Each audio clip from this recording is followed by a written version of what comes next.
Bonsoir, et bienvenue dans ce nouveau tutoriel. Aujourd'hui, nous allons voir comment personnaliser le menu de WAMP Server. Pour ce faire, nous allons en premier temps télécharger l'installeur à partir du site du propriétaire.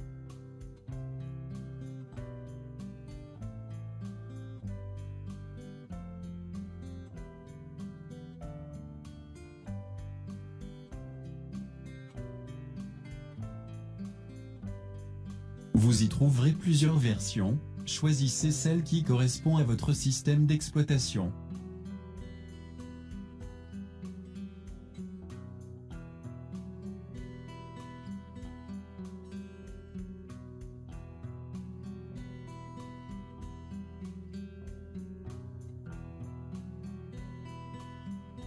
Après la fin du téléchargement, exécutez l'installeur afin de procéder à l'installation.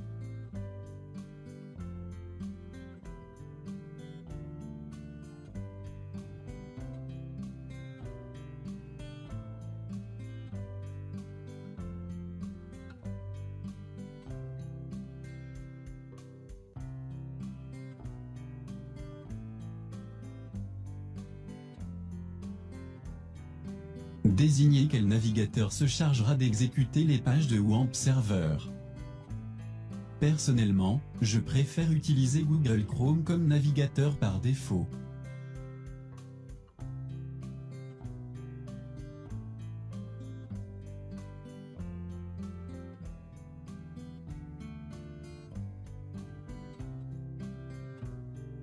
Une fois installé, lancez WAMP Server en double-cliquant sur l'icône de son exécutable.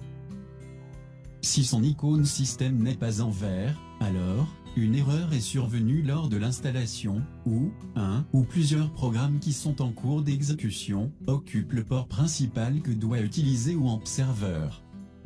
Pour vérifier quel programme bloque ce port, faites un clic gauche sur l'icône de WAMP Server, puis choisissez « Apache », Service, Testport 80. Dans mon cas, c'est un service appartenant à Microsoft qui occupe le port 80. Mais généralement, c'est Skype qui occupe ce port, alors si c'est bien le cas, suivez les étapes suivantes. Ouvrez la fenêtre de Skype. Allez dans « Outils », puis « Options ». Déroulez l'onglet « Avancé » et choisissez « Connexion ». Maintenant, décochez l'option « Utiliser les ports 80 et 433 comme alternative ». Validez et redémarrez Skype.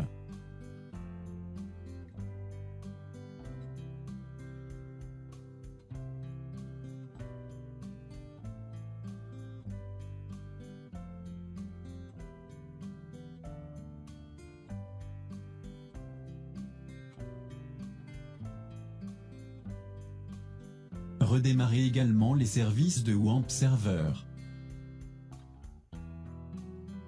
Si l'icône système n'est toujours pas en vert, alors un autre programme bloque l'accès au service Apache de WAMP Server. Dans ce cas, soit vous essayez de découvrir qui occupe le port 80 et de l'arrêter, soit vous configurez WAMP Server afin qu'il utilise un autre port. Nous allons appliquer la deuxième solution, alors rendez-vous dans le menu de WAMP Server, allez dans « Apache » et cliquez sur le fichier httpd.confi. Recherchez la ligne 42, et modifiez-la comme il suit.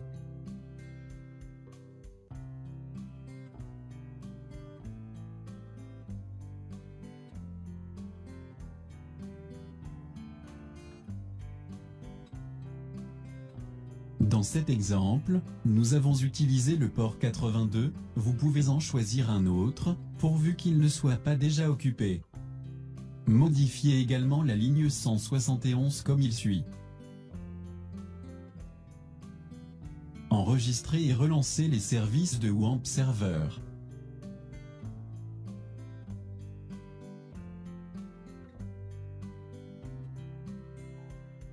Problème réglé. Si ce n'est toujours pas le cas pour vous, alors dirigez-vous vers l'un des forums communautaires de WAMP Server, et posez votre question.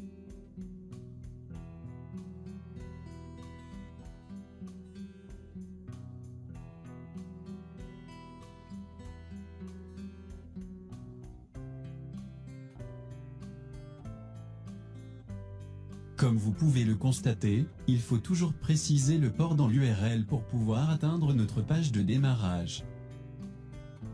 Pour ne pas avoir à préciser à chaque fois le port dans l'URL, nous allons configurer le menu de WAMP Server. Rendez-vous dans le dossier d'installation de WAMP Server.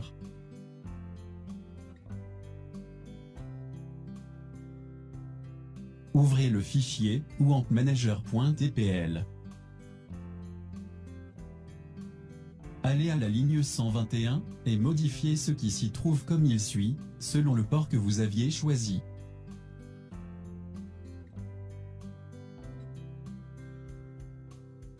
Rafraîchissez le menu.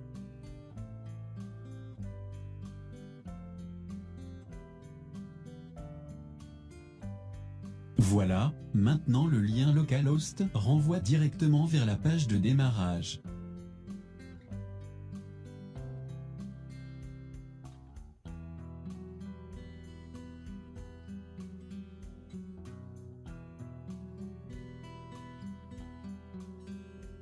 À présent, nous allons créer deux projets différents.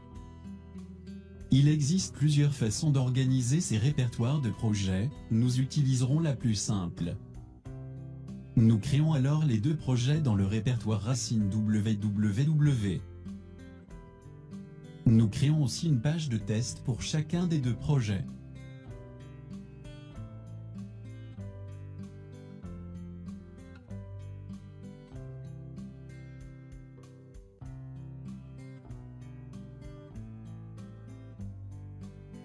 Pour ne pas perdre de temps, nous faisons un copier-coller pour le deuxième projet.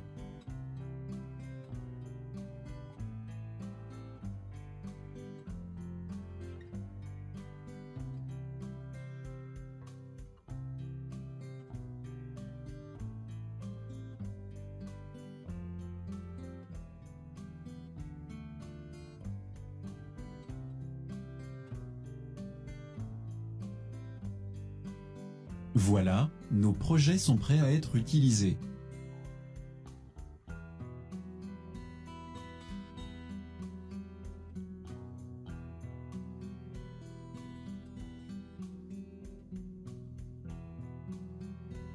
Maintenant, pour une question d'organisation, nous souhaitons ajouter des liens directs vers nos projets dans le menu de WAMP Server.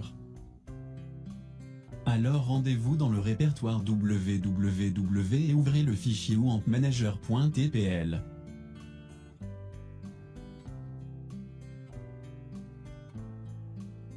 Pour créer un sous-menu dans le menu de WAMP Server, on prend exemple sur la ligne 124. Pour créer un lien, on prend exemple sur la ligne 121.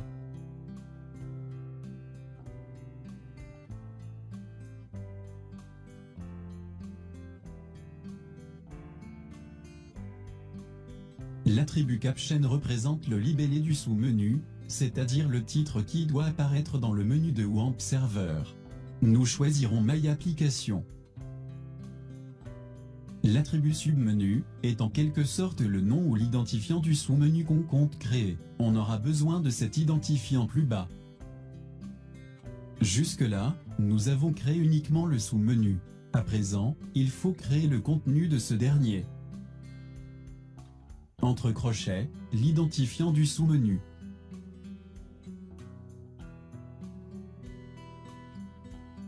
Les deux lignes barrées en jaune sont dispensables, ce n'est que des commentaires.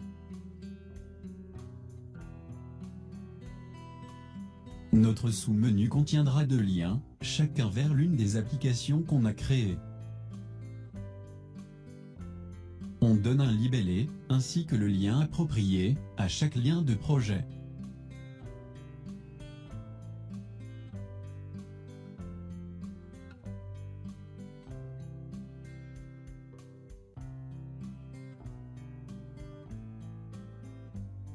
On rafraîchit le menu.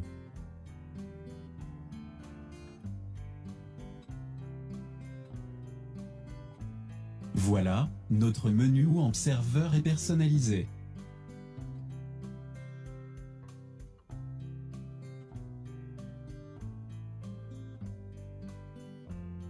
Nous pouvons également ajouter des liens vers d'autres types de fichiers, et spécifier le programme avec lequel ces fichiers doivent être exécutés.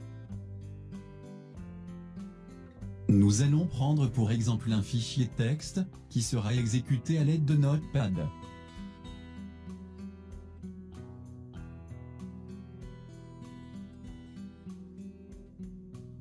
Pour créer un lien vers un fichier, on prend exemple sur la ligne suivante.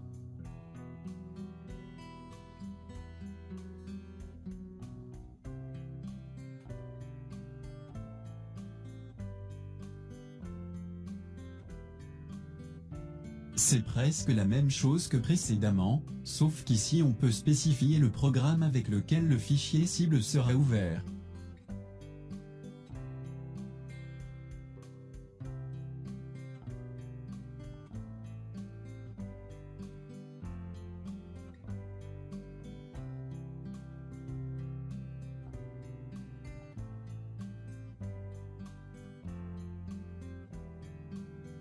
La variable que je viens d'insérer représente le lien direct vers le répertoire www.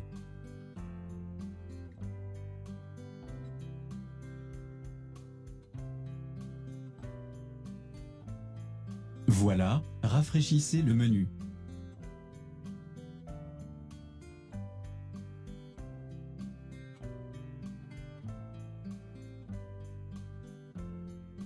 Le lien fonctionne. Vous avez aussi la possibilité de créer un menu multilingue, en cas où plusieurs utilisateurs utiliseraient le même système. Pour ce faire, rendez-vous dans le répertoire langue, du dossier WAMP. Choisissez les langues lesquelles vos utilisateurs utilisent. Ajoutez-y deux variables, une pour le premier titre, et une seconde pour le deuxième titre.